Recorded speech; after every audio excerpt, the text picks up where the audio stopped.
और बताइए कोई क्वेश्चन। चलिए कोई क्वेश्चन नहीं है। सर मुझे पूछना था सर, पूछूं? टॉपिक बताइए। सर वो आप बता रहे थे ना उस दिन कि हम रिएक्ट को यूज कर सकते हैं यहाँ पर इसके अंदर, तो सर वो यही मतलब उसके लिए कोई एडिशनल चीजें लानी पड़ेंगी इसके अंदर, या वो हो जाता है जैसे आराम से मतलब? हाँ मतलब आप देखिए, रिएक्ट क्या है ना, क्लाइंट है, समझ रहे हो? तो आप एक सिंपल सा प्रोजेक्ट बनाइए रिएक्ट क्लाइंट का, या कोई भी प्रोजेक्ट बनाइए, जैसे एचटीएमएल की कोडिंग जहाँ पे चल रही है वो सारा कोड उठा के यहाँ पे ले आके लगा दीजिए, चल जाएगा, कोई एडिशनल नहीं लाना पड़ेगा। रिएक्ट को इंस्टॉल करने के लिए नोड जेएस सर्वर वर्वर कुछ कॉन्फ़िगरेशन इंटरनेट से देख लेना, हाउ टू इंस्टॉल या how to configure React in our machine. तो उसके लिए आपके सिस्टम में नोड जेएस होना चाहिए, उसका पासवर्ड सेट करना पड़ता है। फिर आपको उनका अपना वैसे एक उनका एक मतलब एक अलग से सॉफ्टवेयर भी बहुत सारे लोग प्रेफर करते हैं, विजुअल स्टूडियो करके आता है, उस पे लोग करते हैं। इक्लिप्स पे भी उसकी प्लगइन वगैरह ऐड कर दो तो उससे भी हो जाएगा। ठीक है, तो मतलब वो यूआई है, तो वो यूआई तो चाहे आप रिएक्ट करो, चाहे बूटस्ट्रैप करो, चाहे आप कोई भी सीएसएस फ्रेमवर्क यूज कर लो, है ना, बट वो क्या एंगुलर। करो, इसी प्रोजेक्ट में उठा के डाल दो, है ना। तो जब मैं प्रोजेक्ट की क्लास करूंगा करवाऊंगा आपको, तो उस टाइम पे आपको जो वेब डिजाइनिंग मैं सिखाऊंगा, मैं तो खैर उसे नहीं प्रेफर करता, मैं तो बूट स्ट्रैप कर लो, कोई भी कर लो, परफॉर्मेंस के लिए होता है वो। तो क्लाइंट साइड ही है वो, बेसिकली जो काम एचटीएमएल सीएसएस वगैरह ये सब करते हैं वही काम वो भी करता है, बट उसके अंदर बहुत सारे कंट्रोल्स बने बनाए होते हैं, तो वो चीज है ना। तो इसी के अंदर भी करना चाहो तो हो जाएगा। वो अभी यहाँ नहीं, अभी सर्वलेट हम डिस्कस कर लेते हैं, आगे करेंगे। यस सर, क्योंकि वो एक ट्यूटोरियल मैंने देखा था तो वो भी सर्वर पे रन हो रहा था, तो मुझे समझ में नहीं आया। मैंने कहा अगर इसको फ्रंट एंड के लिए बंदा सीखता है तो फिर ये किस तरह से रन होगा, तब से हाँ, मैं तो सोचा उनका पूछ अपना लूं। सर्वर है ना, जिस सर्वर पे वो चलता है, फिर आपको सर्विसेज वगैरह बनानी पड़ेंगी और कुछ कहानी है। तो सर एक एक चीज मैं ऐड करूंगी सर, मैंने ज्यादातर जावा के साथ एंगुलर देखा है, ऐसे क्यों? जावा में एंगुलर देखा मतलब, देखो अब क्लाइंट साइड डेटा प्रेजेंटिंग के लिए कोई भी मतलब तरीका यूज कर ले, वो तो अपने ऊपर है ना, वो जब क्लाइंट भी टू जॉब क्लाइंट चीजें। पोस्टिंग देखते हैं, सर जावा के साथ एंगुलर ही पूछते हैं, पता नहीं रिएक्ट इतना नहीं है, एंगुलर ज्यादा है। चलो जो भी है, कोई नहीं। ये तो फ्लटर चल रहा है सर, फ्लटर का अरे मार्केट है। बहुत कुछ चल रहा है आजकल तो, बारिश चल रही है, क्या करोगे, है सही ना। है सर, मैं साइड में आवाज भी आ रहा है बारिश का। हम्म, तो मैं क्या बता रहा था भाई, हमारा क्या चल रहा था, हमारा चल रहा था सर्वलेट। तो मुझे सर्वलेट की लाइफ साइकिल बताइए, कौन बताएगा, what are the life cycle of servlet, बताइए। हम्म कोई बताएगा सर्वलेट की लाइफ साइकिल? सर तीन है सर, एक इनिशियलाइजेशन होता है, फिर सर वो सर्विस होता है, फिर उसका डिस्ट्रॉय हो जाता है, और दो ये मेन लाइफ साइकिल मेथड्स हैं सर्वलेट के। नहीं नहीं, 3। मैंने क्वेश्चन पूछा सर्वलेट की लाइफ साइकिल बताओ, है ना। मैंने पूछा सर्वलेट की लाइफ साइकिल बताओ, सर्वलेट की लाइफ साइकिल मेथड नहीं कहा, ठीक है। हाँ, क्या क्या बता रहा था, और कोई बता रहा था, जी सर बताइए। सबसे पहला होता है लोड द सर्वलेट। हम्म। दूसरा होता है सर आपका इनिशियलाइज द सर्वलेट, नहीं सॉरी इनिशिएट द सर्वलेट। हाँ। और थर्ड होता है आपका Finish। Initialize the servlet, third third होता है इनिशियलाइज। फोर्थ होता है सर आपका एग्जीक्यूट द सर्वलेट।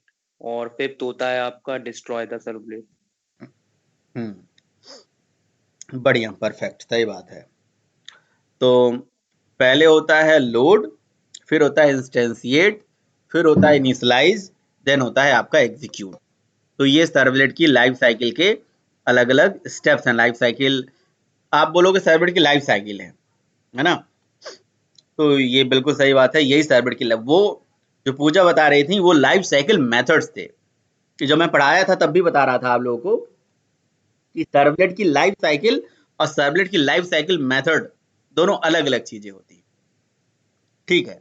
तो कौन मुझे बताएगा सर्वलेट की लाइफ साइकिल में लोड सर्वलेट, इंस्टेंशिएट सर्वलेट, और मतलब इसकी कहानी कौन बताएगा, लोड में कैसे लोडिंग होती है, इंस्टेंशिएशन कैसे होता है, इनिशियलाइजेशन कैसे होता है, एग्जीक्यूशन कैसे होता है, ये बताइए। हाँ अल्तमस बताइए। जी सर। हम्म सर सबसे पहले होता है हमारा सर्वलेट लोड, जो क्लास लोडर होता है ना सर, हमारे लोग क्लास लोडिंग हम लोग पढ़ी थी। हम्म तो क्लास लोडर्स क्लास को लोड करते हैं, क्लास की स्पेसिफिक इंफॉर्मेशन को मेमोरी में लोड करना। हम्म, ठीक है सर। तो ओके। फिर क्लास लोड हो जाती है, फिर उसका सर ऑब्जेक्ट क्रिएट किया जाता है। तो ऑब्जेक्ट उसका बनता है क्लास नाम की क्लास का फॉर नेम होता है ना, हम्म तो उसका मतलब उससे इसका ऑब्जेक्ट बनता है रन टाइम पर। हम्म ठीक है, ऑब्जेक्ट बनने के बाद फिर सर उसका इनिट मेथड चलता है, जिससे कि सर्वलेट हमारा इनिशियलाइज होता है। ठीक है, ये कंटेनर ही चलाता है, ये मेथड जितने भी हैं सर ये सारे कंटेनर चलाता है। इनिट ठीक है, मेथड कितने बार चलता है लाइफ साइकिल में? एक बार चलता है सर, इनिट मेथड एक ही बार चलता है पूरी लाइफ साइकिल में। फिर उसके बाद सर हमारा जब रिक्वेस्ट जाती है तो सर्विस नहीं, रिक्वेस्ट बोल रहे सॉरी, सर्विस मेथड चलता है। सही ठीक है बात है। सर, में क्या होता है, उसमें ये होता है सर, मतलब जितनी बार आपकी रिक्वेस्ट जाएगी उतनी बार वो चलता है, जितनी हम्म बार भी यूजर रिक्वेस्ट भेजेगा। ठीक है, और डिस्ट्रॉय मेथड सर चलता है, मतलब जब आपका servlet, destroy method sir servlet के खत्म होने से पहले चलता है, सर्वलेट के डिस्ट्रॉय होने से पहले चलता है डिस्ट्रॉय मेथड। हम्म, बस ये सही बताया आपने। 5 चीज। जी सर। परफेक्ट, बहुत बढ़िया।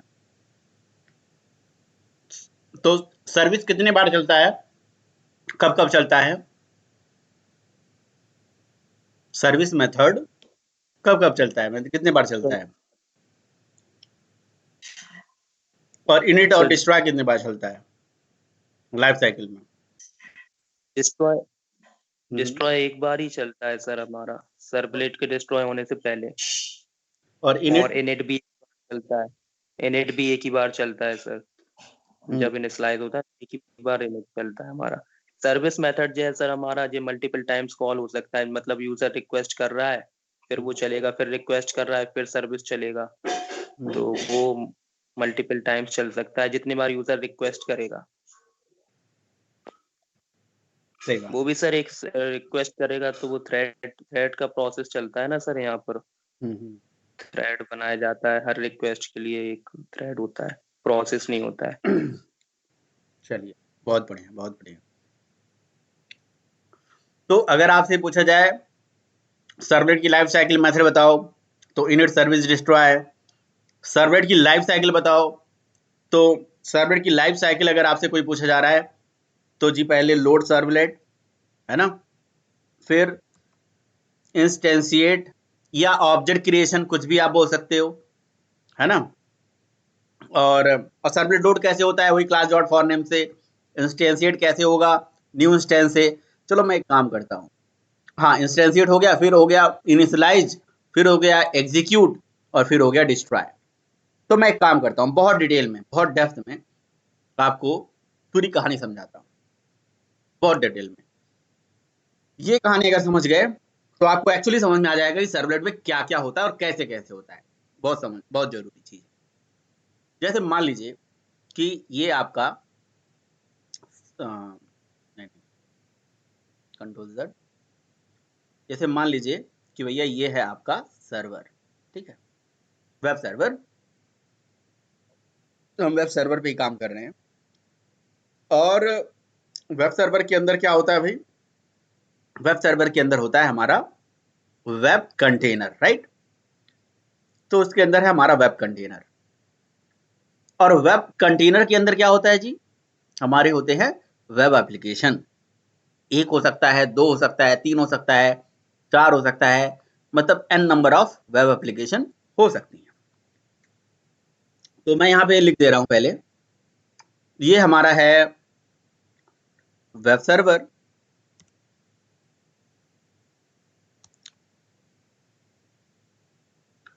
वेब सर्वर के अंदर है हमारा web container,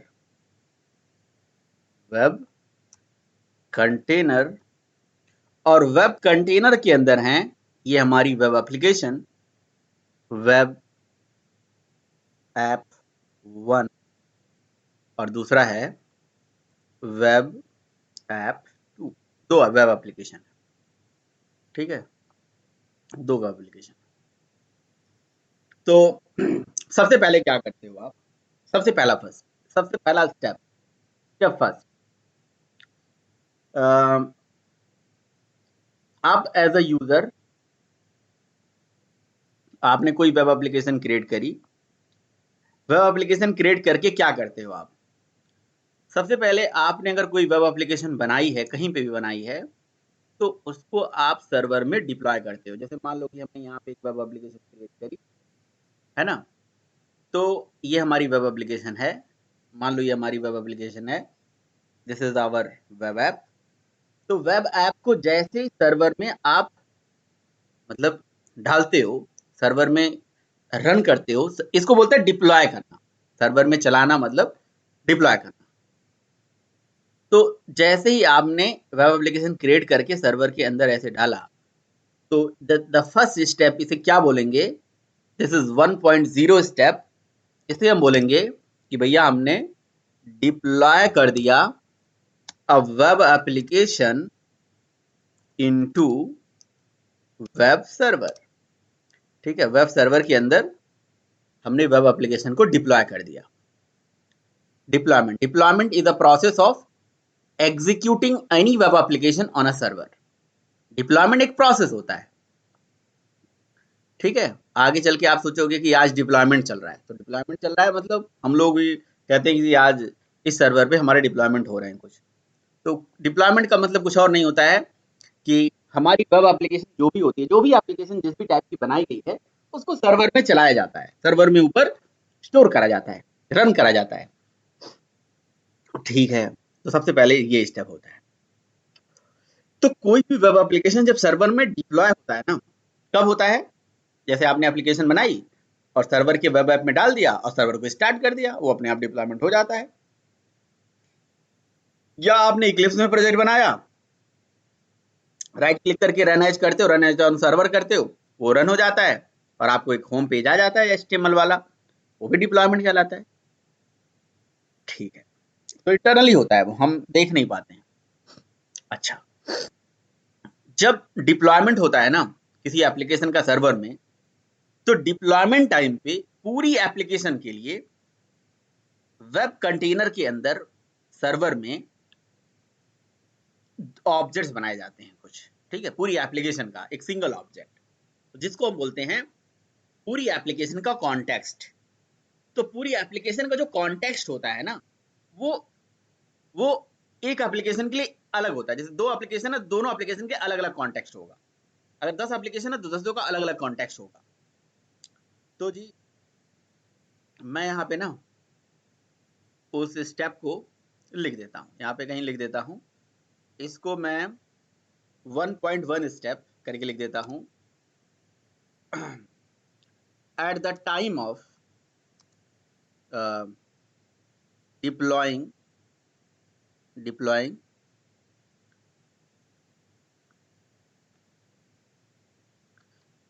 a web application, at the time of deploying a web application on web server, container creates a object for whole project या होल वेब ऐप। ठीक है, वेब ऐप में क्या होता है भाई? वेब ऐप में होगा जी HTML होगा, CSS होगा, जावा स्क्रिप्ट होगा, ठीक है, और सर्वलेट होगी, ठीक है, और JSP होगा, बहुत कुछ होगा। तो एक प्रोजेक्ट में बहुत कुछ हो सकता है, सर्वर JSP सब हो सकता है, ठीक है। तो हर प्रोजेक्ट में अलग अलग होगा, इसमें भी होगा और इसमें भी होगा, दोनों जगह। तो जब कोई वेब एप्लीकेशन बनाई जाती है तो उसमें ये सारी चीजें होती हैं, ठीक है भाई। तो मान लीजिए तो मैं क्या बात कर रहा था, creates an object for whole web application that is servlet context. तो बहुत इंपॉर्टेंट पॉइंट है ये कि जैसे ही पूरी एप्लीकेशन सर्वर में डिप्लॉय होती है तो पूरी एप्लीकेशन का सर्वर में डिप्लॉयमेंट होते ही, है ना, एप्लीकेशन का सर्वर में जैसे डिप्लॉयमेंट होता है तो eight the time of deployment पूरी वेब एप्लीकेशन का एक सिंगल ऑब्जेक्ट बनाया जाता है और वही ऑब्जेक्ट कहलाता है सर्वलेट कॉन्टेक्स्ट। तो what is servlet context? Servlet context is the interface who is responsible to creating the object of servlet context? Web container when at the time of deploying a web application। ठीक है, तो अब आप बोलेंगे servlet context तो interface है sir, interface का object कैसे बना? इंटरफेस की इंप्लीमेंटिंग क्लास का ऑब्जेक्ट, ठीक है, और ये ऑब्जेक्ट हर वेब एप्लीकेशन का अलग अलग होगा। तो इसके लिए एक वर्ड अगर आप याद कर लो तो वो बहुत सुटेबल रहेगा कि भाई वन सर्वलेट कॉन्टेक्स्ट पर वेब एप्लीकेशन, यानी कि हर वेब एप्लीकेशन का अपना एक ही सर्वलेट कॉन्टेक्स्ट होता है। मतलब एक प्रोजेक्ट जो आपने क्रिएट करा है that is a web application, ठीक है। इक्लिप्स में मैंने एक प्रोजेक्ट बनाया, ठीक है, जैसे ये प्रोजेक्ट है हमारा और इस प्रोजेक्ट का नाम है भाई 7 PM वेब ऐप। तो ये एक सिंगल प्रोजेक्ट हो गया और इस पर्टिकुलर प्रोजेक्ट का ये एक प्रोजेक्ट हो गया, ये एक वेब एप्लीकेशन हो गई, इसका एक कंटेक्स्ट बनेगा। अगर दूसरा प्रोजेक्ट सर्वर में डिप्लॉय होगा उसका अलग कंटेक्स्ट बनेगा। तो सर्वलेट कंटेक्स्ट जो होती है वो हर एप्लीकेशन की अपनी होती है। आपने क्वेश्चन पूछा कि सर ये क्यों बनता है? आखिर एक एप्लीकेशन में पूरी एप्लीकेशन का ऑब्जेक्ट क्यों बनाया जाता है? ठीक है, ये काम ये हर जगह होता है। मतलब चाहे थ्रेड हो तो थ्रेड का भी कॉन्टेक्स्ट होता है, कोई ऑब्जेक्ट है उसका भी कॉन्टेक्स्ट होगा, एक्टिविटी थी एंड्रॉयड में उसका भी अपना कॉन्टेक्स्ट होता है, वहां गेट एप्लीकेशन कॉन्टेक्स्ट होता है, ऐसे हर जगह होता है कॉन्टेक्स्ट। तो कॉन्टेक्स्ट कहीं पे भी इसलिए जरूरी था ताकि भाई कॉन्टेक्स्ट का मतलब एरिया, भाई अगर मेरा एरिया अपना है तो मेरा एड्रेस है, किसी का अपना एरिया तो उसका एड्रेस है, मेरा एड्रेस अलग उसका एड्रेस अलग। अब एक दूसरे का अगर एड्रेस हमें पता रहेगा तभी तो हम एक दूसरे से बात कर पाएंगे, तभी तो एक दूसरे कम्युनिकेट कर पाएंगे। तो अगर हमारे पास बहुत सारी वेब एप्लीकेशन सर्वर में चल रही हैं तो हर एप्लीकेशन का अपना अपना कॉन्टेक्स्ट होता है, that is called servlet context. तो ऐसा हम बोल सकते हैं वन सर्वलेट कॉन्टेक्स्ट पर वेब एप्लीकेशन, ठीक है ना, या हर वेब एप्लीकेशन का अपना अपना सर्वलेट कॉन्टेक्स्ट है, तो याद रखिए। And servlet context is nothing but N interface whose implementation is providing by different vendors accordingly, and its implementing class जो इसकी implementing class का ऑब्जेक्ट है it is created by the web container, है ना। तो इसका मतलब इसकी इम्प्लीमेंटेशन हर सर्वर में अलग है, इसकी इम्प्लीमेंटिंग क्लास का ऑब्जेक्ट भी हर सर्वर में अलग होगा, यानी कि अपाचे टॉमकैट में अलग, ग्लासफिश में अलग, जेबॉस में अलग, तो ये वेरी होता रहता है, राइट। तो वन सर्वलेट कॉन्टेक्स्ट पर वेब एप्लीकेशन, है ना। And why we require the servlet context? So that a web application can communicate with another web application. And suppose, है ना, we wanted to share the data dynamically in one servlet to another servlet, ठीक है, with the help of servlet context we can achieve this functionality. This dynamic data sharing is also possible with the help of servlet context. Servlet context एक ऐसा common object है पूरी web application में जो सबके लिए सेम होगा। मान लो मेरे इस एक वेब एप्लीकेशन में 50 सर्वलेट हैं तो 50 के लिए कंटेक्स्ट सेम होगा, और 50 के लिए जब कंटेक्स्ट सेम होगा उसी कंटेक्स्ट के ऑब्जेक्ट से मतलब सारे सर्वलेट एक दूसरे से कम्युनिकेट कर सकते हैं, है ना। मतलब एक सर्वलेट में कोई डेटा अगर मैंने सेट किया, अगले सर्वलेट में गेट करना है तो सर्वलेट कंटेक्स्ट का मेथड होता है गेट एट्रीब्यूट, सेट एट्रीब्यूट। तो अगर एक जगह सेट कर दिया तो हम उसी ऑब्जेक्ट को मतलब उसी डेटा को अगली जगह गेट कर सकते हैं। आपने कहा कैसे? क्योंकि हमारे पास एक कॉमन ऑब्जेक्ट है जिसका नाम है सर्वलेट कॉन्टेक्स्ट। तो एक मेथड होता है जिसका नाम होता है गेट सर्वलेट कॉन्टेक्स्ट, जिससे हमें सर्वलेट कॉन्टेक्स्ट का ऑब्जेक्ट मिल जाता है। उससे ये चीजें होंगी जो कि हम आगे डिटेल में पढ़ेंगे। और भी फायदे हैं इसके, आप कॉन्टेक्स्ट लेवल पे पैरामीटर इनिशियलाइजेशन पैरामीटर web.xml से रीड करा सकते हो, ये भी कॉन्टेक्स्ट का फायदा होता है। तो बहुत सारे फायदे। तो ये होता कब है? ये जब एक एप्लीकेशन सर्वर में डिप्लॉय होती है उसी टाइम पे बनता है। तो कई बार ये इंटरव्यू में पूछा जा सकता है आपसे कि भाई एक एप्लीकेशन का सर्वलेट कॉन्टेक्स्ट जो है कब बनता है और क्यों बनता है, उसकी क्या जरूरत होती है। कोई क्वेश्चन होगा तो जरूर पूछ लीजिएगा बीच में। ओके राइट, तो ये हो गया भाई काम, पहला काम। अब क्या होगा भाई, अब एप्लीकेशन सर्वर में डिप्लॉय हुई, कॉन्टेक्स्ट का ऑब्जेक्ट बन गया, डिप्लॉयमेंट हुई, उसका क्या क्या प्रोसेस हुआ उसके बारे में मैं बात नहीं कर रहा हूँ। डिप्लॉयमेंट हुआ तो खैर कॉन्टेक्स्ट का ऑब्जेक्ट बन जाता है, ठीक है। अब ये हमारा ब्राउजर है, मीन्स क्लाइंट है। कोई भी क्लाइंट है ना, कोई भी क्लाइंट अपने ब्राउजर से क्या करता है, रिक्वेस्ट भेजता है, ठीक है। एक मैंने आपको बताया था ब्राउजर ही हमारा क्लाइंट होता है बेसिकली। तो जब ब्राउजर यानी कि कोई क्लाइंट ब्राउजर से जब रिक्वेस्ट भेजता है तो एक रिक्वेस्ट जैसे सर्वर पे जाती है, इस रिक्वेस्ट को रिप्रेजेंट करने का काम कौन करता है, सर्वलेट रिक्वेस्ट, और उसकी चाइल्ड इंटरफेस है जिसका नाम है HTTP सर्वलेट रिक्वेस्ट। तो यहाँ से हमने मान लो रिक्वेस्ट भेजा। अच्छा, हम जब सर्वर पे ब्राउजर से रिक्वेस्ट भेजते हैं तो या तो किसी HTML पेज के लिए भेजते हैं या तो किसी सर्वर पेज के लिए भेजते हैं।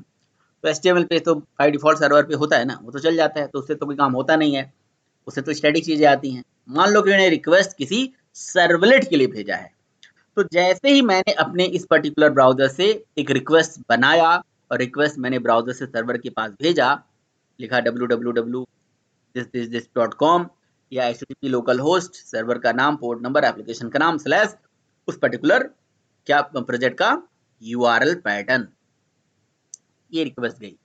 तो ये हो गया आपका विच स्टेप, ये हो गया जी 2.0 स्टेप। मतलब स्टेप मैंने बदल दिया पूरा, ये 1 स्टेप था, 1 में 1.1 1.2 1.3, अब 1 में और भी जो बढ़ेगा, ये दूसरा स्टेप है। एप्लीकेशन सर्वर में डिप्लॉयड है, सर्वर में एप्लीकेशन चल रही है, ऑलरेडी रनिंग स्टेट में है, सर्वर कॉन्टेक्स्ट बन चुका है ना। और यहाँ से अब आपने क्लाइंट से ब्राउजर से रिक्वेस्ट भेजी, जैसे ही क्लाइंट से रिक्वेस्ट ब्राउजर का सर्वर पे जाता है तो इस पूरी एप्लीकेशन के लिए, है ना, कंटेक्स्ट का तो ऑब्जेक्ट बन चुका है, इस पूरे क्लाइंट को, चाहे सपोज करो एक क्लाइंट है, 2 क्लाइंट है, 1000 क्लाइंट है ना, तो यहाँ पे क्या लिखेंगे भैया 2.0 में क्या लिखेंगे, यहाँ पे लिखेंगे जी हम कुछ नहीं, यहाँ पे हम लिखेंगे भैया client send the request, client send the request, ठीक है, client send the request from browser to server, ठीक है, from browser to server, browser से सर्वर पे क्लाइंट ने रिक्वेस्ट भेजी। अब अगला स्टेप क्या होगा भाई, अगला स्टेप ये होता है, यानी कि जी हो गया 2.1 स्टेप। तो 2.1 स्टेप में यहाँ पे मैं मतलब सर्वर के अंदर होने वाला है अब, ठीक है। तो मैं स्टेप ऐसे करके भी लिख दूँ अपने समझने के लिए, वो आपको, ठीक है। 2.1 स्टेप में क्या होगा, अब मैं सारा चीज लिखने नहीं जा रहा हूँ, अब मैं बोलने जा रहा हूँ बस, है ना। 2.1 स्टेप में सर्वर क्या करता है, सर्वर के पास होता है वेब कंटेनर, ठीक है ना। तो सर्वर क्या करता है, आइडेंटिफाई करता है रिक्वेस्ट को पहचानता है कि भैया क्या मेरे लिए रिक्वेस्ट आ रही है, ठीक है, ये पहले देखता है। तो रिक्वेस्ट के साथ क्या होता है, पूरा एक URL पैटर्न होता है जिसमें आपका सर्वर का IP एड्रेस होता है, एप्लीकेशन का नाम होता है, पोर्ट नंबर होता है सर्वर का IP एड्रेस नहीं होता, IP एड्रेस तो मशीन का होता है जिसमें ये सर्वर चल रहा होगा। तो अगर लोकल मशीन पे चल रहा है तो लोकल होस्ट होता है। तो सर्वर क्या करता है, रिक्वेस्ट को आइडेंटिफाई करता है और रिक्वेस्ट के साथ जो URL पैटर्न आता है ना, उस URL पैटर्न को web.xml में जाके चेक करता है, ठीक है। जैसे आप क्या करते हो, आपको मैं स्टेप करके भी दिखाता रहता हूँ ना। जैसे मान लीजिए ये एप्लीकेशन है, इस एप्लीकेशन को आपने सर्वर में डिप्लॉय कर दिया, डिप्लॉय में रन ही तो कर देते हो, और क्या करते हो, और कुछ नहीं करते हो। आप मैनुअली चला रहे हो तो मैनुअली अपाचे टॉमकैट को स्टार्ट कर दिया प्रोजेक्ट को उसके वेब फोल्डर के अंदर डाल के, है ना। तो जब एप्लीकेशन सर्वर में जैसे चल गई तो इसको बोलते हैं डिप्लॉयमेंट। एप्लीकेशन सर्वर में डिप्लॉय हो चुकी है, अभी हो रहा है डिप्लॉयमेंट, अभी तो कुछ नहीं हो रहा है, सर्वर नॉट रिस्पॉन्डिंग आ रहा है। डिप्लॉयमेंट जब हो जाएगा तो डिप्लॉयमेंट टाइम पे कंटेक्स्ट को ऑब्जेक्ट बन जाएगा, और डिप्लॉयमेंट टाइम पे ही चूंकि यहाँ पे हमने रन भी कर दिया है, ठीक है, तो ये क्या है कि क्लाइंट भी हमने भेज दिया है, तो मैं चाहूँ तो क्लाइंट बंद कर दूँ, कोई दिक्कत नहीं है। एक बार सर्वर स्टार्ट करके छोड़ दो और क्लाइंट को बंद कर दो, है ना, ऐसा भी कर सकते हो। अब जैसे ये डिप्लॉयमेंट हमने कर दिया तो ये डिप्लॉयमेंट भी हो जाता है और रन भी हो जाता है, लॉन्च भी हो जाता है। तो कोई ज़रूरी नहीं है कि हम इसे लॉन्च करके रखें, हमें तो अपना यूआरएल याद होना चाहिए बस, हमने इसे बंद कर दिया, एप्लीकेशन सर्वर में डिप्लॉयड है, कंटेक्स्ट का ऑब्जेक्ट बन चुका है ना। और उसके बाद हमने ब्राउजर ओपन करके क्लाइंट के माध्यम से कहीं से भी हमने एक रिक्वेस्ट बनाया और ऐसे रिक्वेस्ट को हिट करा। जैसे रिक्वेस्ट को हिट करा तो यहाँ से आईपी, पोर्ट, प्रोजेक्ट का नाम और साथ में यूआरएल पैटर्न भी जाता है, ठीक है। तो अभी तो चूंकि स्टैटिक पेज गया, अभी तो कोई डायनामिक चला ही नहीं, सर्वर की रिक्वेस्ट आई नहीं, ठीक है। तो इसीलिए बस सर्वर के पास अभी रिक्वेस्ट गई, लेकिन कोई यूआरएल पैटर्न नहीं गया। उसने देखा कि इस रिक्वेस्ट को के लिए क्या हमारे पास कोई स्टैटिक पेज है जिसकी मतलब कुछ एंट्री वेंट्री हुई होगी वेलकम फाइल लिस्ट में। तो अगर वेलकम फाइल लिस्ट, इसका मतलब ये हो गया कि रिक्वेस्ट का अभी यूआरएल पैटर्न भले ही नहीं चेक हुआ, लेकिन कहीं ना कहीं वेलकम फाइल लिस्ट जरूर चेक हुई। यानी कि कहानी क्या हुई, समझिएगा, कहानी हुई रिक्वेस्ट गई सर्वर पे, सर्वर से गया कंटेनर के पास, और कंटेनर में इस पर्टिकुलर रिक्वेस्ट के लिए web.xml के पास गया। web.xml में चेक करा गया क्या इस HTTP रिक्वेस्ट के लिए कोई वेलकम फाइल लिस्ट टैग है। अगर वेलकम फाइल लिस्ट टैग है तो वेलकम फाइल में उसे दिखा दो, समझ रहे हो। तो वेलकम फाइल में हमारा इंडेक्स HTML था, इसलिए वो दिख गया। अगर वेलकम फाइल में एंट्री नहीं होती तो कुछ और आ जाता, पेज नॉट फाउंड आ जाता, ऐसे आ जाता है।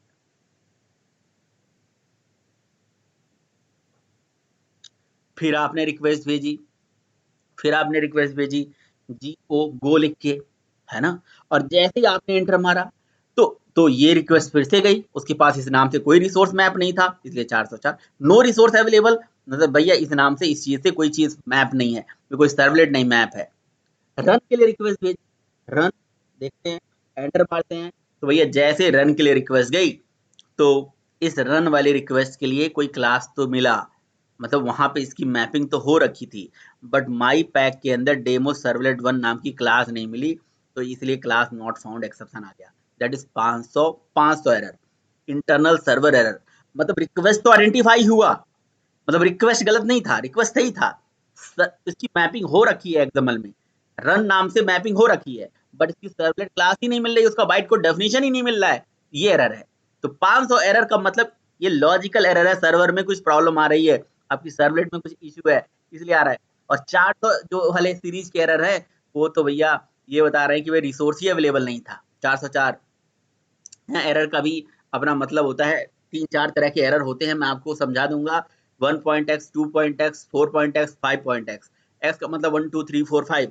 तो अगर 404 आएगा तो क्या होगा, 505 आएगा तो क्या होगा, है ना, 1 से रिलेटेड होगा तो क्या आएगा, सब एरर का अपना मतलब है, ठीक है। HTTP गूगल पे ऐसे डाल दो ना, मैं आपको दिखाता हूँ। HTTP HTTP request, HTTP error message लिख दो, error error message list, HTTP error message की लिस्ट है अपनी, ठीक है। देखिए 100 से लेके 199 ये एक इंफॉर्मेटिव रिस्पॉन्सेज होते हैं। 200 से लेके 299 दैट इज सक्सेस रिस्पॉन्सेज होते हैं, है ना, उसमें बीच में आप कुछ भी दे दोगे। 300 वाले जो होते हैं ये रिस्पॉन्सिव सॉरी रिडायरेक्शन वाले होते हैं, जब कोई रिक्वेस्ट रिडायरेक्ट करी गई है और वो रिसोर्स नहीं मिल रहा है तो उस केस में। और जो हमारे 400 से रिलेटेड होते हैं ये क्लाइंट एरर्स कहलाते हैं, और 500 वाले जो है सर्वर एरर है। सर्वर एरर का मतलब ये हो गया कि सर्वर साइड में कुछ प्रॉब्लम आ गई है, सर्वर साइड की जो आपने स्क्रिप्ट लिखी है, सर्वलेट लिखी है, उसमें कुछ लॉजिकल एरर है। तो ये 4-5 तरह की लिस्ट होती है, आप कहीं पे भी ओपन करोगे तो इस तरह से आपको मिलेगा। 1.x 2.x, है ना, तो बहुत इंपॉर्टेंट है। 1 2 3 4 5 ऐसे याद रखो। पहला इंफॉर्मेटिव, सक्सेस, रिडायरेक्शनल, क्लाइंट सर्वर, और इस तरह से याद रखो आप, ठीक है। तो कहाँ पे गया मैं, हाँ, तो नहीं मिला तो जरा देखते हैं भैया, सही एरर आ रहा है, सही एरर आ रहा होगा उसमें कौन सी बड़ी बात है। सर्वलेट नहीं मैप होगा, या सर्वलेट क्लास डेमो सर्वलेट 1 तो है, कुछ एरर होगा, लॉजिकल एरर होगा, कुछ ना कुछ तो एरर होगा ही। वेंडर स्लैश एक्सेल ये भी सही है। web.xml में गए, web.xml में जाके देखा क्या दिक्कत है भाई, तो डेमो सर्वलेट 1 पैकेज में है भी, तो फिर ये एरर क्यों आ रहा है। और रन 1 करके ये रन नाम से यूआरएल पैटर्न भी मैप है। तो माई पैक डेमो सर्वलेट 1 मुझे लग रहा है कि ये जो क्लास है डेमो सर्वलेट 1, देखते हैं भाई, सही तो था, सब कुछ सही चल रहा था कल। चलो response dot set content type बदल के टेक्स्ट HTML कर देते हैं सिंपल, और आउट डॉट प्रिंटलन कर देते हैं, बाकी सबको कमेंट कर देते हैं। सिंपल सर्वलेट है ये, है ना। हो सकता है इसकी बाइट कोड डिलीट हो गई हो, लेकिन बाइट कोड रीजनरेट हो जाना चाहिए दोबारा। तो इसको मैं दोबारा रन कर देता हूँ, फिनिश कर देता हूँ।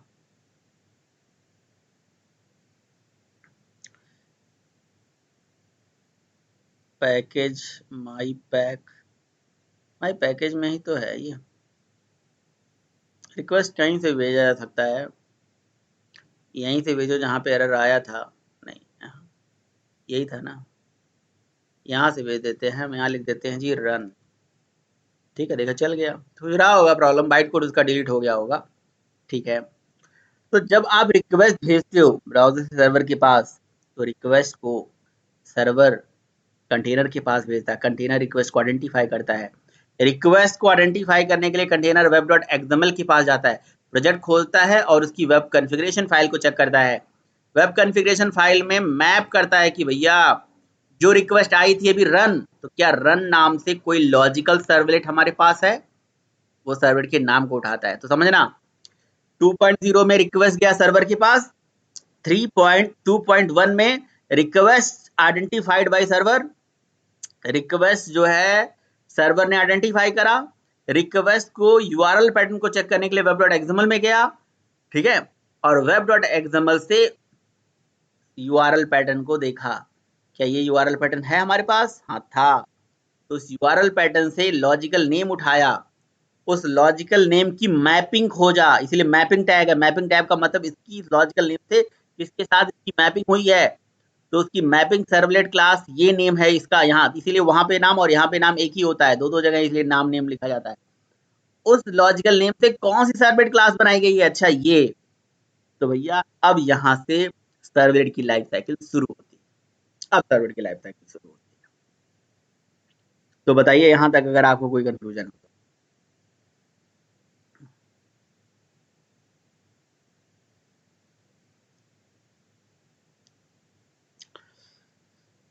कोई कंफ्यूजन नहीं है, सबको सब समझ में आ रहा है।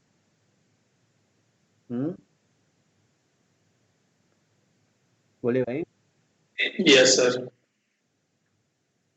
तो सर्वलेट कंटेस्ट का ऑब्जेक्ट कब बनता है, बताओ प्रीतम, बताओ सर्वलेट कंटेस्ट का ऑब्जेक्ट कब बनता है।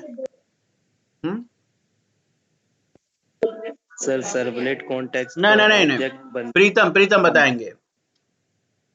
प्रीतम अच्छा बताइए। सर जब लोड होता है, क्या लोड होता है, सर्वलेट। सर्वलेट लोड कब होता है। आकाश बताएंगे, आकाश जी बताइए, सर्वलेट कंटेस्ट का ऑब्जेक्ट कब बनता है।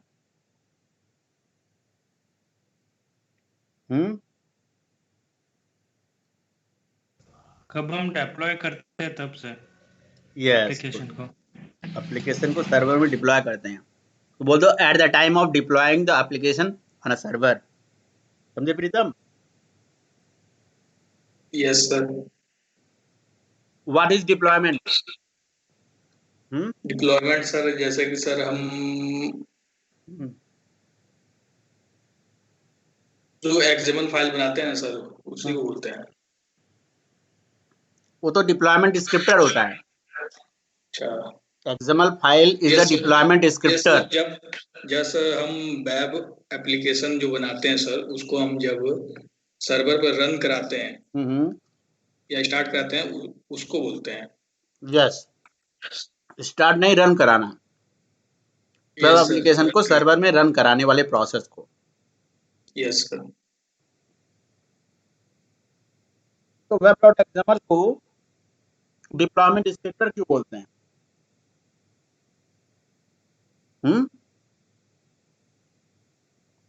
क्योंकि यार इसी के अंदर तो सारा सर्वलेट का डिस्क्रिप्शन लिखा हुआ है ना।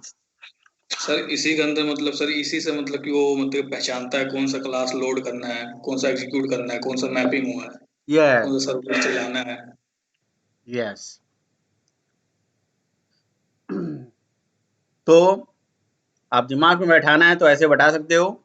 2.0 स्टेप में रिक्वेस्ट गई, 2.1 में रिक्वेस्ट आइडेंटिफाई हुई, 2.2 में उस रिक्वेस्ट से यूआरएल पैटर्न निकाली गई, 2.3 में यूआरएल पैटर्न से खोजी गई कौन सी सर्वलेट क्लास मैप्ड है, उस सर्वलेट क्लास को उठाया गया, है ना, और उसके बाद शुरू हो गया सर्वलेट की लाइफ साइकिल।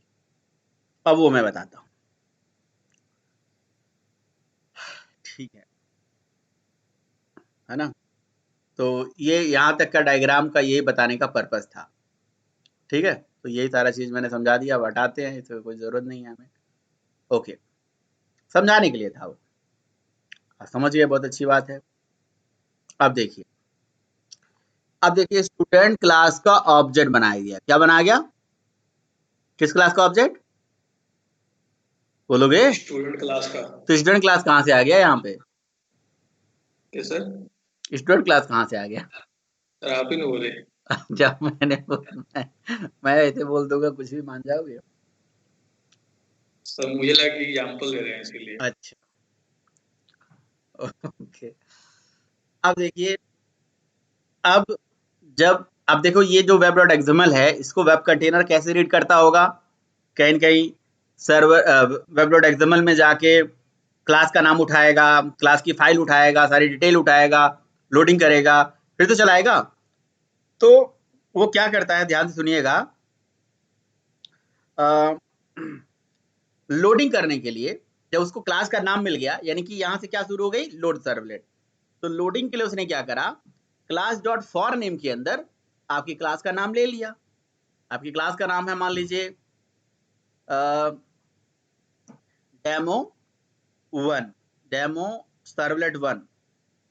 तो डेमो सर्वलेट 1 वाली क्लास का लोडिंग करा, और तो इसका मतलब ये हो गया कि ये क्लास डॉट फॉर नेम वाला कोड जो है कंटेनर में लिखा हुआ है ना। और वो क्या करता है भाई, आपकी क्लास का नाम यहाँ पे रन टाइम पे ले लेता है। मैं एज्यूम करके चलता हूँ कि जी आप यहाँ पे समझ सकते हो कि वो क्लास डॉट फॉर नेम में जो डेमो सर्वलेट क्लास 1 है, क्लास का नाम है, वो यहाँ से इस एक्सएमएल की पार्सिंग करके रीड कर लेता है और फिर क्लास का ऑब्जेक्ट देता है। ठीक है, इस तरह सर्वलेट क्लास लोड हो जाती है। फिर उसके बाद उसके ऊपर ही न्यू इंस्टेंस मेथड चला के, है ना, C dot new instance method चला के जो लोडेड क्लास है उस क्लास की क्लास का ऑब्जेक्ट बना देता है। मतलब उस क्लास का ऑब्जेक्ट बना दिया, सर्वलेट इंस्टेंशिएट हो गई, है ना।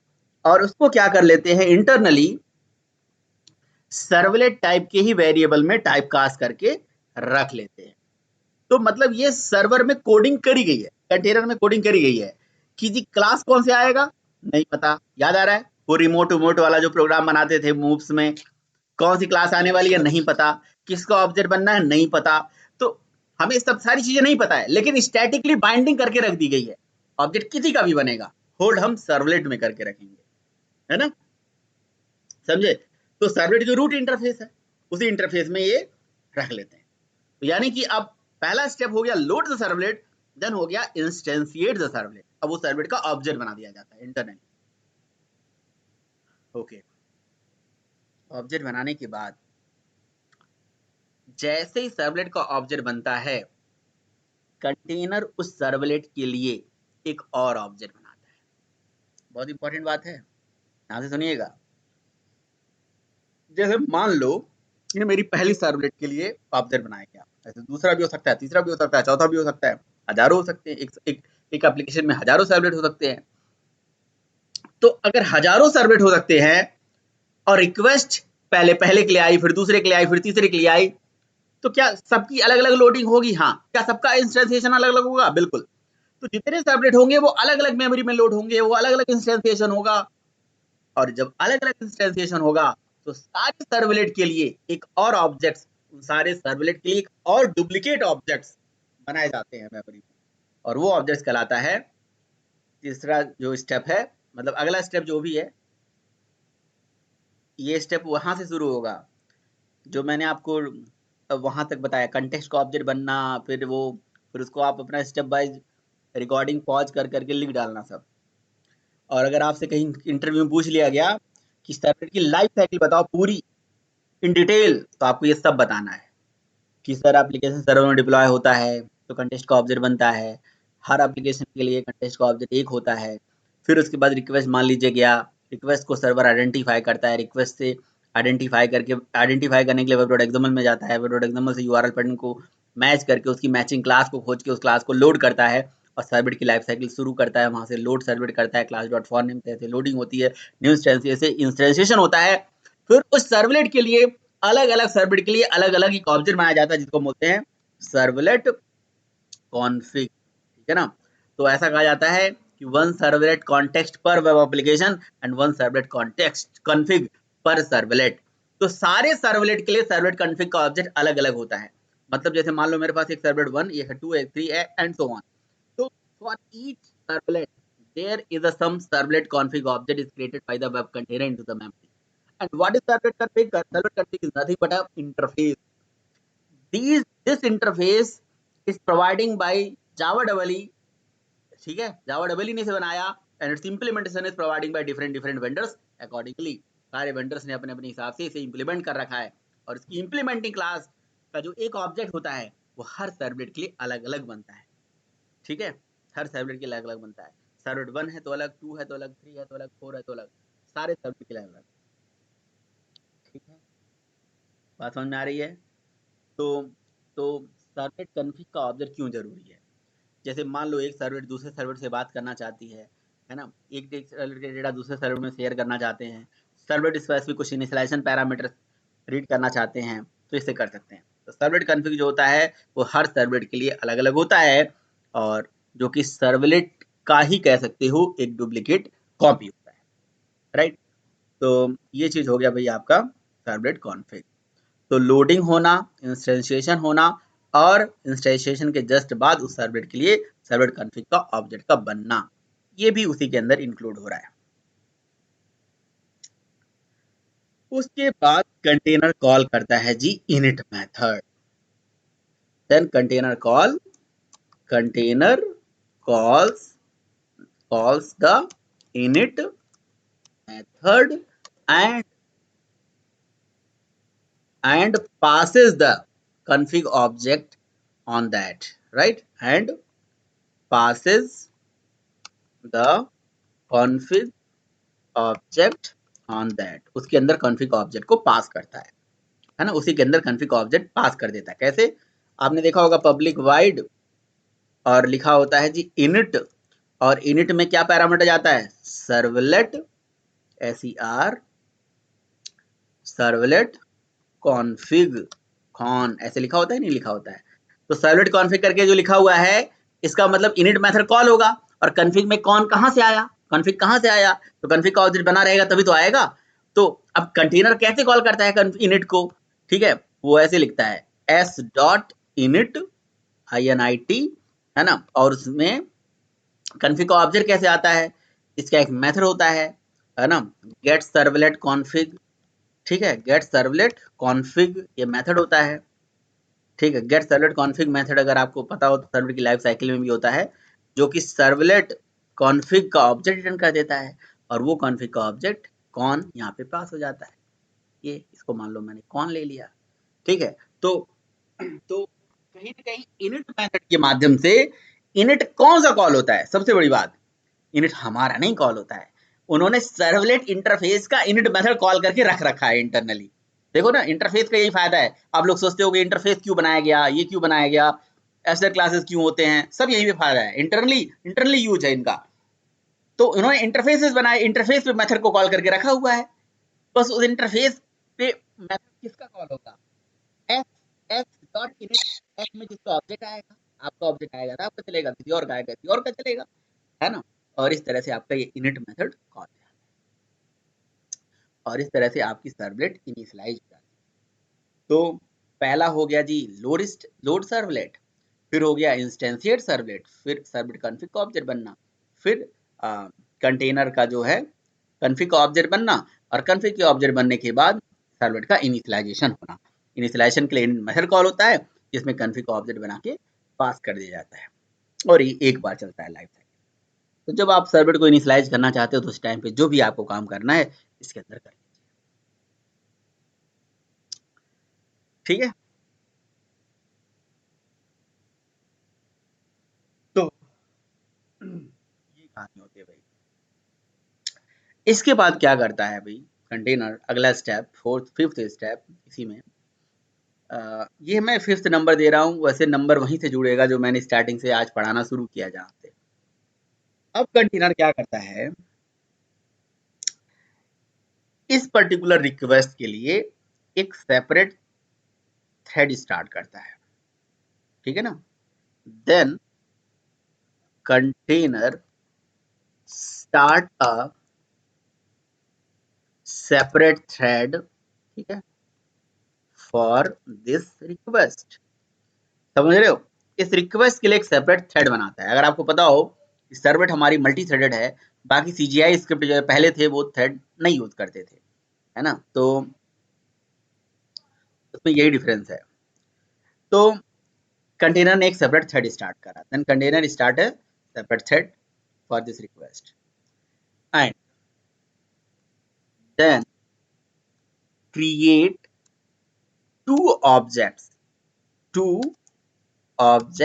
in memory, है ना। 2 ऑब्जेक्ट्स बस बोलो, कौन कौन से, पहला सर्वलेट रिक्वेस्ट का ऑब्जेक्ट और दूसरा सर्वलेट रिस्पॉन्स का ऑब्जेक्ट। अब ये सर्वलेट रिक्वेस्ट और सर्वलेट रिस्पॉन्स क्या है, दोनों इंटरफेसेस हैं। इन दोनों की ऑब्जेक्ट का मतलब क्या हुआ, इसकी इंप्लीमेंटिंग क्लासेस के ऑब्जेक्ट सर्वर बनाता है, इंटरनल कंटेनर बनाता है, इंटरनल, ऐसे बोलो, ठीक है। तो उसके बाद क्या करता है, देन सर्वलेट एग्जीक्यूट होती है, then execute the servlet, servlet execute होती है and in order to execute the servlet क्या कॉल करा जाता है, सर्विस मेथड। और सर्विस मेथड के अंदर ये रिक्वेस्ट और रिस्पॉन्स के ऑब्जेक्ट उठा के पास करा दिए जाते हैं। इसका मतलब रिक्वेस्ट और रिस्पॉन्स के ऑब्जेक्ट एक सेपरेट थ्रेड पे बनाए जाते हैं और उस पर्टिकुलर थ्रेड के लिए सर्विस मेथड चलता है और सर्विस मेथड में रिक्वेस्ट और रिस्पॉन्स के ऑब्जेक्ट उठा के पास करा दिए जाते हैं। और अगर आप कोई सर्वलेट उठा के देखोगे तो उसमें होता है ना रिक्वेस्ट और रिस्पॉन्स ऐसे। तो ये सर्विस कॉल कैसे हो रही होती है, ये ऐसे कॉल हो रही होती है कि बेसिकली s.service, ठीक है। तो एक बात मैं बहुत इंटरेस्टिंग फैक्ट आपको बता दूं कि आप सर्वलेट किसी भी तरह से बना दो, हमेशा इंटरनली सर्वलेट इंटरफेस का ही सर्विस चलता है ना, और उसके अंदर रिक्वेस्ट और रिस्पॉन्स के ऑब्जेक्ट पास होते हैं, ठीक है। तो सर्वलेट इंटरफेस का सर्विस चलता है और उस इंटरफेस की इंप्लीमेंटिंग क्लास जो होगी यानी कि जेनरिक, फिर उसका चलेगा, फिर उसकी इनहेरिट क्लास जो होगी वो होगी HTTP, उसका चलेगा। और उस HTTP सर्वलेट के सर्विस में लिखा हुआ है कोड क्या, if request equal to get तो डू गेट चला दो, if request equal to post तो डू पोस्ट चला दो, है ना। यहाँ पे एक इंटरव्यूअर क्वेश्चन पूछ लेता है फंसाने के लिए, क्या कि भाई एक बात बताओ, हमारे पास जो ऑब्जेक्ट्स बनता है उसको टाइप कास्ट करके कहाँ पे रखा जाता है, सर्वलेट इंटरफेस के अंदर। तो जब इसको सर्वलेट इंटरफेस में रख दिया जाता है तो इस एस के रेफरेंस से वो डू गेट और डू पोस्ट को कैसे चला लेगा। डू गेट डू पोस्ट किसका मेथड है, HTTP सर्वलेट का, वो एक चाइल्ड क्लास है, ये एक इंटरफेस है ना। तो आप बताओ इंटरफेस के रेफरेंस पे क्या पेरेंट के यानी कि पेरेंट क्लास के रेफरेंस से क्या चाइल्ड के पर्सनल मेथड चलते हैं, नहीं चलते हैं, है ना। फंसा दिया नहीं फंसा दिया। तो फिर बोलो कैसे कहानी होती होगी, तो मैंने बताया ना सर्विस इंटरनली चलती है सर्वलेट की। और फिर एक कॉन्सेप्ट होता है ओवरराइडिंग, ओवरराइडिंग में प्रेफरेंस चाइल्ड को पहुंच जाता है और चाइल्ड में कॉलिंग करी गई है, उसमें लॉजिक लिखा गया है।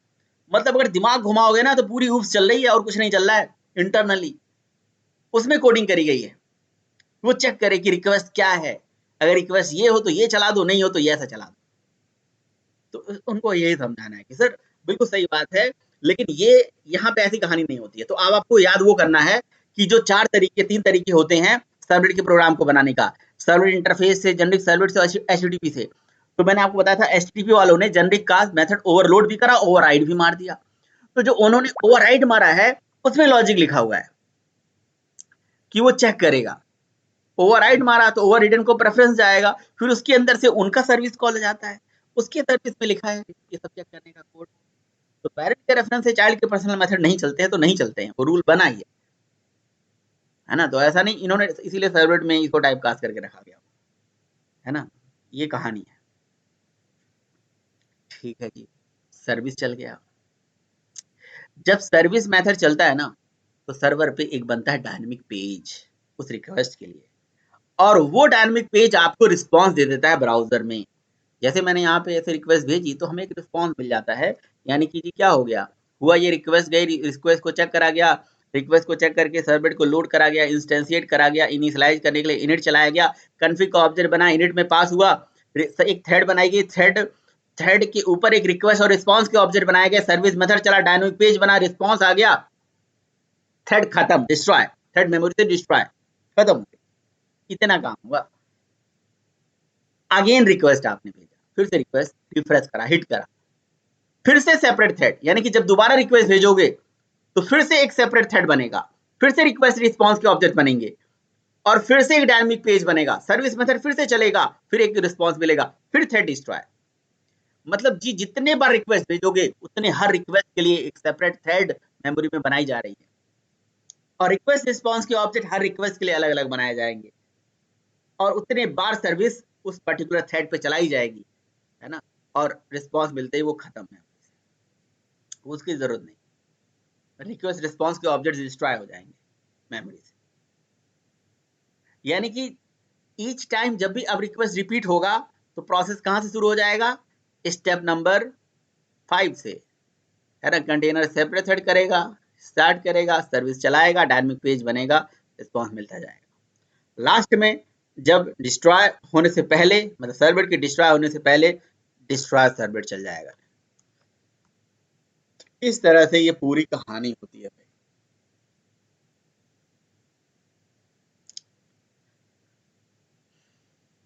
बताइए, तो सर्विस चलेगा, सर्विस में कोड लिखा गया होगा डेटाबेस तक जाने का लिए, तो डेटाबेस तक भी जाएगा, डायनेमिक पेज बनाएगा, आपको रिस्पॉन्स देगा, सारी कहानी। तो बीच में दो नई चीजें आ गई, एक सर्वलेट कॉन्फ़िग आ गया और एक सर्वलेट कंटेक्स्ट आ गया, जो कि आगे डिटेल में हम पढ़ लेंगे कि क्या है सर्वलेट कॉन्फ़िग का यूज और क्या है सर्वलेट कॉन्टेक्स्ट का यूज। अभी तो हमें कुछ और भी टॉपिक पढ़ने हैं, जैसे रिक्वेस्ट डिस्पैचर और सेंड डायरेक्ट भी पढ़ना है, वो भी हम पढ़ेंगे।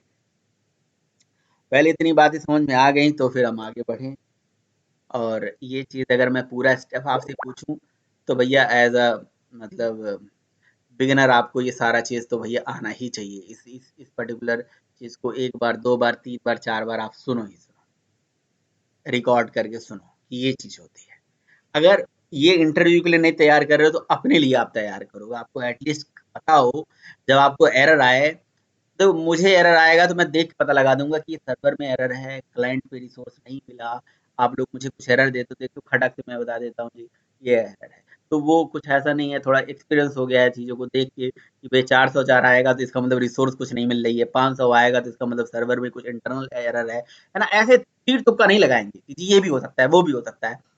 कंसेप्ट क्लियर होने चाहिए कि जी अब ये एरर आया, इसका मतलब यहाँ प्रॉब्लम आ सकती है, अब ये दिक्कत हुई तो इसमें ये प्रॉब्लम हो सकती है। अगर anything is not matching for resource आ रहा है, इसका मतलब वो रिक्वेस्ट आइडेंटिफाई नहीं हो रही है। ठीक है, हमें पता होना चाहिए कि सर्वर में एप्लीकेशन, अगर हमारी कुछ वेब.एक्सएमएल में प्रॉब्लम है मान लो, और एप्लीकेशन डिप्लॉय करोगे उसी टाइम पे एरर आ जाएगा। क्यों? डिप्लॉयमेंट टाइम पे वेब.एक्सएमएल को रीड कर लिया जाता है। ठीक है, आप करके देख लेना, आप अपनी वेब.एक्सएमएल में एक छोटा टैग मिस कर दो और डिप्लॉय करो, एप्लीकेशन डिप्लॉय नहीं होगा, तो कॉन्फ़िगरेशन फाइल को डिप्लॉयमेंट टाइम पे रीड कर लेता है। जिस तरह से मुझे ये स्टेप्स याद हैं, आपको भी याद होने चाहिए। तो इन डिटेल में पूछा जाएगा तो ये बताओ, नहीं तो बस load the servlet, instantiate the servlet, initialize the servlet, जो कि अल्तमस ने बताया वो भी सही था, बढ़िया। ठीक है, तो कोई क्वेश्चन भाई, किसी का कोई क्वेरी? सर मेरा एक सवाल था सर। सर आपने बताया था कि जितने भी हमारे सर्वलेट चलते हैं तो सर उनके लिए मतलब हर सर्वलेट के लिए अलग अलग ऑब्जेक्ट बनता है, तो वो बेसिकली डुप्लीकेट कॉपी होती है सर उसकी। तो सर ये डुप्लीकेट कॉपी वाला थोड़ा बता दें, मतलब ये थोड़ा समझ में नहीं आया बाकी। मैंने आपसे बताया ना कि सर्वलेट कॉन्फ़िग एक अलग टॉपिक है, कंटेक्स्ट एक टॉपिक है, डिटेल में पढ़ लेंगे, है कि नहीं? सर्वलेट कॉन्फ़िग और सर्वलेट कंटेक्स्ट हम जो अलग से पढ़ लेंगे। मतलब ये डुप्लीकेट ऑब्जेक्ट्स उनके लिए होते हैं ना? सर्वलेट कॉन्फ़िग डुप्लीकेट ऑब्जेक्ट बोलने का मतलब सर्वलेट कॉन्फ़िग एक अलग मतलब इंटरफेस है, उसकी इम्प्लीमेंटिंग क्लास का ऑब्जेक्ट बन जाता है, तो सर्वलेट के लिए बनाया जाता है। तो जैसे जो सर्वलेट का ऑब्जेक्ट है वही समझ लो सर्वलेट कॉन्फ़िग का ऑब्जेक्ट है, उसी की तरह से ही है, क्योंकि वो सर्वलेट के लिए वही कॉन्फ़िग ही काम में आता है। तो ये चीज है।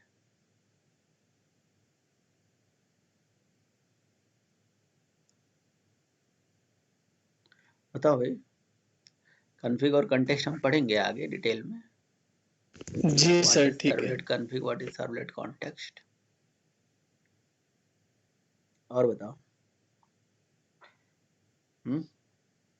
स्टेप याद हो गए सारे? अभी बताओगे कल बताओगे? हाँ जी, सब लोग अभी बताओगे कल बताओगे ये सारा स्टेप? ठीक है सर। हाँ, अभी बताओगे कि सारा कल स्टेप अभी समझाओगे? समझाओ। आकाश बताओ क्या क्या स्टेप होता है, फिर से बताइए।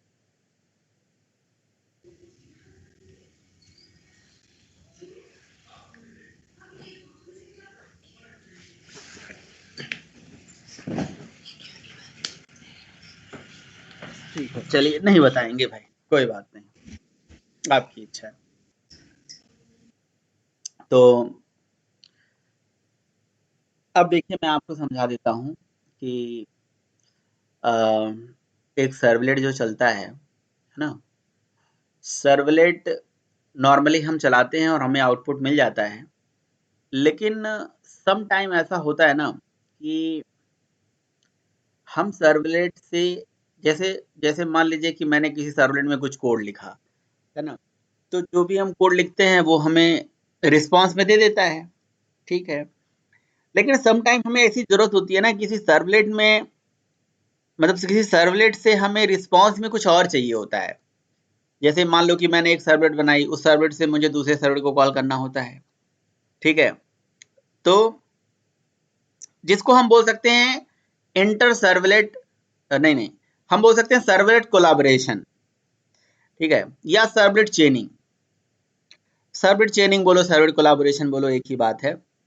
तो सर्वलेट कोलैबोरेशन या सर्वलेट चेनिंग का मतलब हो गया एक सर्वलेट से दूसरे सर्वलेट को कॉल करना, या एक सर्वलेट से दूसरे जेएसपी को कॉल करना, सर्वलेट से एचटीएमएल को कॉल करना, वगैरह वगैरह। तो that is servlet collaboration. Servlet चेनिंग, एक सर्वलेट से दूसरे सर्वलेट, दूसरे से पहले सर्वलेट, एक सर्वलेट दूसरे सर्वलेट से बात करना चाहता है, मतलब कम्युनिकेट करना चाहता है, तो दैट इज चेनिंग। तो एक सर्वलेट से दूसरे सर्वलेट पे जाने के लिए, यानी कि एक रिसोर्स से दूसरे रिसोर्स पे जाने के लिए सर्वलेट में दो तरीके हैं, पहला है सेंड रिडायरेक्ट और दूसरा है रिक्वेस्ट डिस्पैचर। और सेंड रिडायरेक्ट और रिक्वेस्ट डिस्पैचर दोनों मतलब दो अलग अलग तरीके हैं, मतलब दोनों से हम कोलैबोरेशन करते हैं। लेकिन सेंड रिडायरेक्ट एक मेथड है और रिक्वेस्ट डिस्पैचर एक इंटरफेस है। तो सेंड रिडायरेक्ट मेथड किसका है? वो रिस्पॉन्स इंटरफेस का मेथड है, HTTP रिस्पॉन्स का मेथड है ये, ठीक है। तो रिस्पॉन्स का मेथड है, सेंड रिडायरेक्ट मेथड है, और रिक्वेस्ट डिस्पैचर कोई मेथड नहीं है, ये इंटरफेस है। इसके मेथड्स का नाम है इंक्लूड और एक मेथड है फॉरवर्ड, दो मेथड इसके पास हैं। तो सेंड रिडायरेक्ट और रिक्वेस्ट डिस्पैचर में क्या अंतर है? ये तो बहुत कम पूछा जाता है इंटरव्यू में, लेकिन ज्यादातर ये पूछा जाता है कि रिक्वेस्ट डिस्पैचर में दो मेथड है इंक्लूड और फॉरवर्ड, उनमें क्या डिफरेंस है? वो मतलब जहां सिमिलरिटी है वहां डिफरेंस पूछा जाता है। सेंड रिडायरेक्ट और रिक्वेस्ट डिस्पैचर में तो जमीन आसमान का अंतर होता है। जमीन आसमान का मतलब क्या? देखो ना, एक मेथड है, एक इंटरफेस है। तो करता क्या है भाई, जैसे सपोज करो कि मेरी सर्वलेट है लॉगिन सर्वलेट, और मैंने लॉगिन सर्वलेट को कहीं से कॉल किया, ठीक है, किसी HTML से कॉल करा, किसी URL पैटर्न को देके इसको कॉल किया। तो जब किसी URL पैटर्न को देके आप इस सर्वलेट को कॉल करोगे, किस वाले सर्वलेट को? लॉगिन सर्वलेट को। तो अब हमें जो आउटपुट है वो इस सर्वलेट से नहीं चाहिए। हम चाहते हैं कि जी हमारा आउटपुट यानी कि जो रिस्पांस है वो सर्वलेट से ना आके किसी और जगह से आए, किसी और पेज से आए। वो जेएसपी हो सकती है, वो एचटीएमएल हो सकती है, वो सर्वलेट हो सकता है, तीनों में से कुछ भी हो सकता है, वहां से आए। तो एचटीटीपी सर्वलेट रिस्पांस इंटरफेस का मेथड है सेंड रिडायरेक्ट। मतलब जी आपने रिक्वेस्ट भेजी इस सर्वलेट पे और यहां से मैंने कोड लिख दिया कि इस रिक्वेस्ट को रिडायरेक्ट सॉरी रिस्पांस को रिडायरेक्ट कर दिया आपने एचटीएमएल में। मतलब आपने रिस्पांस सर्वलेट न देके अब ये एचटीएमएल जो पेज है जिसका नाम है वेलकम, वो आपको रिस्पांस देगा। यहाँ अगर आपको वेलकम न लिख के, वेलकम एचटीएमएल न लिख के, अगर आप यहाँ पे इस वेलकम सर्वलेट का तो यूआरएल पैटर्न दे दो किसी सर्वलेट का, तो वो कॉल हो जाएगा। यानी कि अब आपको रिस्पांस सर्वलेट नहीं देगा, अब आपकी रिस्पांस रिडायरेक्ट कर दी गई है किसी एचटीएमएल पेज पे, वो एचटीएमएल पेज आपको रिस्पांस देगा। ये इसका मतलब होता है, that is response dot send redirect. अच्छा, अब ये जो सेट रिडायरेक्ट होता है ना, ये रिस्पांस जब देता है तो अगर यहाँ पे जो रिसोर्स मेंशन करा गया है इसी पेज मतलब इसी वेब एप्लीकेशन में है तभी ये रिस्पांस दे देगा। अगर ये रिसोर्स इस वेब एप्लीकेशन में ना हो कि किसी दूसरी एप्लीकेशन में है कहीं और, तो वहां से भी आपको रिस्पांस दे देगा। यानी कि set redirect with in context और आउटसाइड द कंटेक्स्ट दोनों काम करता है। मतलब जी मैंने यहाँ पे अगर रिस्पांस डॉट सेंड रिडायरेक्ट में आपको लिख दूं https://www.facebook.com, तो अब आपको रिस्पांस वेलकम पेज से नहीं आएगा, आपको फेसबुक पेज से रिस्पांस आएगा, facebook.com से रिस्पांस आएगा। समझ रहे हो आप? और बीच में ये सर्वलेट पता ही नहीं चलेगा जी मुझे कुछ यहाँ पे हो भी रहा है। तो आप देखो जरा चला के, कोई यूजर नेम पासवर्ड आप लोगों को याद है जिससे मैं लॉग इन कर सकूं?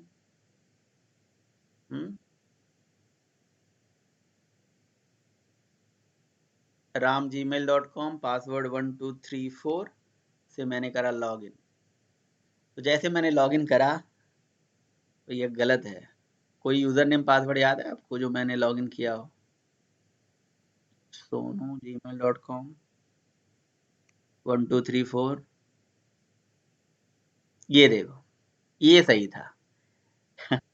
आपने रिक्वेस्ट करी उस सर्वलेट को और रिस्पांस सर्वलेट ने देके किसी दूसरे पेज पे रिडायरेक्ट कर दिया, तो रिस्पांस उस पेज पे चला गया। ठीक है, तो ये आउटसाइड द कंटेक्स्ट। तो इसलिए हम बोल सकते हैं कि सेंड रिडायरेक्ट रिक्वेस्ट को रिडायरेक्ट करता है और रिडायरेक्ट करने के साथ साथ मतलब बीच का जो यूआरएल है वो भी चेंज हो जाता है। आपको दिखता नहीं है कि यूआरएल कौन सा था। मतलब जी तो आपको लगेगा कि रिक्वेस्ट तो कहाँ जा रही है, फेसबुक पे ही जा रही है, लेकिन एक्चुअली रिक्वेस्ट फेसबुक पे मैंने नहीं भेजा था, वो तो रिक्वेस्ट को रिडायरेक्ट करा गया था, है ना। हमने तो रिक्वेस्ट किसी सर्वलेट को भेजी थी और सर्वलेट ने रिडायरेक्ट कर दिया था। तो जो रिडायरेक्टेड रिसोर्स है उसका यूआरएल हमें दिखता है ना, बीच का यूआरएल गायब हो जाता है। और एक और बड़ा इंटरेस्टिंग बात जानना चाहते हो आप, जब रिक्वेस्ट रिडायरेक्ट हो गई उस सर्वर पे तो आपको क्या रिस्पांस रिडायरेक्ट हो गई उस सर्वर पे यानी कि फेसबुक पे, तो रिस्पांस और रिक्वेस्ट के नए ऑब्जेक्ट बनाए हुए होंगे, ना कि पुराना ऑब्जेक्ट होगा। That is very very important point कि नए रिक्वेस्ट और नए रिस्पांस जनरेट हुए होंगे, है ना। मतलब वो रिक्वेस्ट रिस्पांस बदल गया पूरा, तभी तो नया रिस्पांस आपको मिल गया। आपने तो रिक्वेस्ट किसी और के लिए करी थी, वो रिस्पांस खत्म, मेमोरी से डिस्ट्रॉयड, रिस्पांस हो गया रिडायरेक्ट, अब रिस्पांस नया आएगा, रिक्वेस्ट नया गया, नए रिक्वेस्ट और नए रिस्पांस के ऑब्जेक्ट बनते हैं, है ना। तो सेंड डायरेक्ट कंटेक्स्ट के अंदर भी काम करता है, कंटेक्स्ट के बाहर भी काम करता है। रिक्वेस्ट रिस्पांस के ऑब्जेक्ट्स बदलते रहते हैं, यूआरएल पूरा चेंज हो जाता है ना। और यही मतलब अंतर होता है।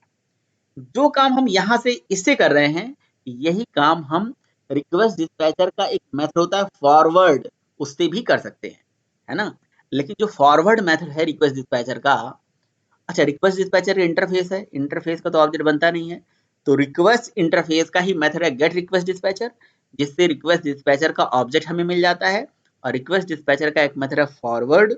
तो फॉरवर्ड मेथड जब चलता है ना, तो इसके अंदर देखो पैरामीटर जाता है रिक्वेस्ट और रिस्पांस क्यों जाता है? क्योंकि इसके रिक्वेस्ट रिस्पॉन्स क्योंकि बदलते नहीं है, ये इसी सेम रिक्वेस्ट और रिस्पॉन्स पे काम करता है। इसके रिक्वेस्ट रिस्पॉन्स जो है बदलते नहीं है, सेम रिक्वेस्ट रिस्पॉन्स पे काम करता है। तो अगर मैं ये रिक्वेस्ट डिस्पैचर का फॉरवर्ड मेथड यहाँ से उठा लूँ और इधर से मैं ये सेंड डायरेक्ट उठा दूँ, तो एक ही चीज़ है, एकदम डिट्टो चीज़ है, कोई डिफरेंस नहीं है ना। अब आप यहाँ पे कंटेक्स्ट के बाहर इसमें ये www.facebook.com आप दे दो यहाँ पे, ठीक है, और इसको चला दो, ठीक है। अगर विद इन द कंटेक्स्ट होता है तो अब जरा चलाते हैं, पहले इसको सेव कर दिया हमने, इसको अभी चलाते हैं। तो वैसे देखा जाएगा तो लॉजिकली जो डिफरेंसेस हैं, मतलब आपके देखो इलीगल स्टेट एक्सेप्शन आ गई भाई, पहले ही एक्सेप्शन आ चुका है, क्या करोगे? डिप्लॉय करते ही illegal state exception web instantiate store is already could not load the following state trace, पता नहीं क्या क्या आ रहा है प्रॉब्लम। चलो ठीक है, उस प्रॉब्लम को इग्नोर करते हुए और मैं गया यहाँ पे जी, आपका यूज़र नेम दे दिया, कहाँ गया वो यार, यहाँ पे था, यहाँ पे गया, यूज़र नेम दे दिया हमने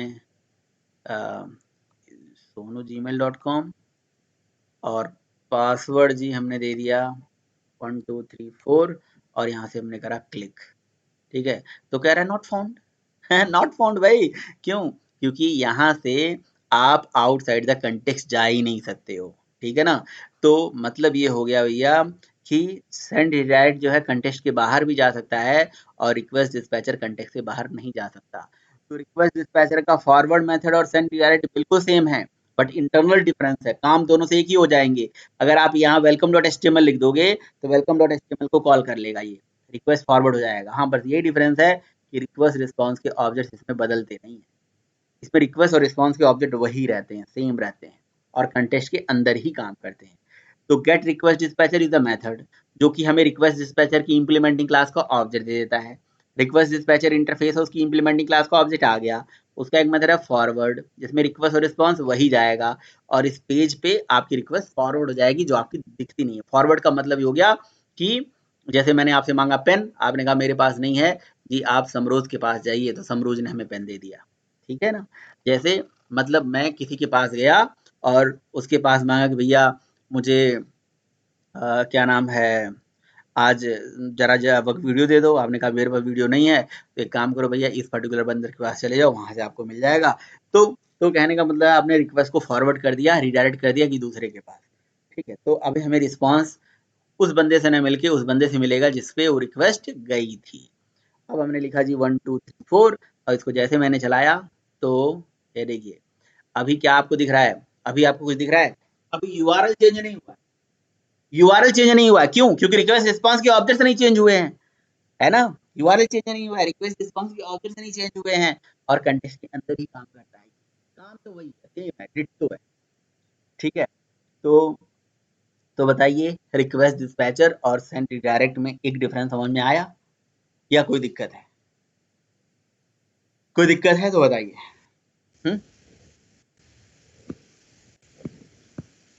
बोलिए भाई। जी सर, आ गया ये वाला। ओके, चलो बढ़िया है। ऐसा मुझे मतलब लगता है कि जी समरूज ही अकेले पढ़ते हैं, बाकी लोग तो कुछ मतलब बाकी लोग तो मुझे लग रहा है म्यूट करके पराठा, चाय, समोसा, पकौड़ी सब खा रहे हो। खाओ भैया खाओ, आनंद लो। मेरे साथ समोसा रखा हुआ है, इसलिए लो। पनीर टिक्का भी बनाया था अभी मैंने, वो भी अगर चाहिए तो ट्रांसफर कर दूंगा, ठीक है। यस सर, मैं चटनी बनाया हूँ। चटनी बनाया ना, मैं भी बेचता हूँ अभी, ठीक है। सर आप तो डाइटिंग कर रहे थे। हाँ डाइटिंग ठीक है, मतलब थोड़ा कुछ खुशी का माहौल चल रहा है इस समय, तो इसलिए मैंने डाइटिंग छोड़ दिया है और जो है खाने पे फोकस ज़्यादा कर दिया है। तो हाँ, करेंगे, बिल्कुल करेंगे। 10 दिन डाइटिंग कर लो, 10 दिन खा लो, एक ही बात है, नहीं? तो अब देखिए, अब अगली कहानी क्या है? अगली कहानी ये है कि अब इसी का एक मेथड होता है इंक्लूड। तो इंक्लूड मेथड जो होता है और फॉरवर्ड मेथड होता है, इसमें क्या अंतर है, इसको जरा ध्यान से समझिएगा, ठीक है। रिक्वेस्ट डिस्पैचर का जो इंक्लूड मेथड होता है, ये क्या करता है, ये कहता है कि जो आपका करंट पेज है जिस पे हो, यानी कि जिस सर्वलेट पे आप हो, इस पेज का आउटपुट और जो यहाँ पे लिखा जाएगा उसका आउटपुट, दोनों को मिला के हम आउटपुट दे देंगे आपको, दोनों को इंक्लूड करके दे देंगे। जस्ट लाइक ऐसे कि जैसे मैंने आकाश से बोला कि भाई जरा मुझे एक गिलास पानी दो, आकाश ने बोल दिया कि भाई प्रीतम से यार सर के लिए पानी जरा दे दो, ठीक है ना। तो अगर प्रीतम हमें डायरेक्ट देते तो वो हो गया फॉरवर्ड, और अगर प्रीतम ने पानी मुझे नहीं दिया, मैंने मांगा आकाश से, आकाश ने बोल दिया प्रीतम से, और प्रीतम ने फिर से दिया आकाश को, और आकाश से मुझे आउटपुट मिला, तो दैट इज इंक्लूड। मतलब जी हमने किसी की रिक्वेस्ट करी और उसने किसी और को रिक्वेस्ट करके अपने पास ले लिया। जैसे आपने मेरे से पैसे मांगे, मेरे पास पैसे नहीं था, मैंने कहा भैया मैं चलो ठीक है अपने दोस्त से मांग के आपको दे दूंगा, बहुत जरूरी होता तो ऐसा करते हैं हम। तो हमने किसी और से मांगा और आपको दे दिया, तो जो फाइनल आउटपुट मिला वो मेरे और मेरे दोस्त से आपको मिला, है ना। ठीक है, आपने मेरे से पैसा मांगा और मेरे पास नहीं था तो मैंने अपने दोस्त से मांगा, दोस्त से पैसा लिया, ठीक है, उससे लिया और अपना पैसा कुछ था मिला के आपको दे दिया, दैट इज इंक्लूड। दोनों का आउटपुट मिला के आपको रिजल्ट मिल जाता है, ये है इंक्लूड। तो इस पेज में देखो यहाँ पे ये मैसेज लिखा हुआ है, ठीक है, और इसके नीचे उसके नीचे ये पेज है, तो इन दोनों को मिला के आपको आउटपुट मिल जा रहा था। तो यहाँ पे वेलकम पेज नहीं लगाया था मैंने, शायद इंडेक्स लगाया था अगर आपको याद हो। इंक्लूड तो हम इंडेक्स को करेंगे ना, वेलकम क्यों करेंगे। तो इंडेक्स पेज जो ऑलरेडी था उसको, और यहाँ पे वो एरर मैसेज, इन दोनों को इंक्लूड करके आउटपुट मिल जाएगा। और आप इसे देख सकते हो कि जब यूजर नेम पासवर्ड गलत होता है तो यही पेज फिर से दिख जाती है ना, यही पेज आपका फिर से दिख जाता है और ऊपर एक मैसेज दिख जाता है, क्योंकि ये इंक्लूड करा गया है, दोनों मतलब चीजें मिला के आउटपुट मिल गया, ये चीज है, दैट इज इंक्लूड, समझे।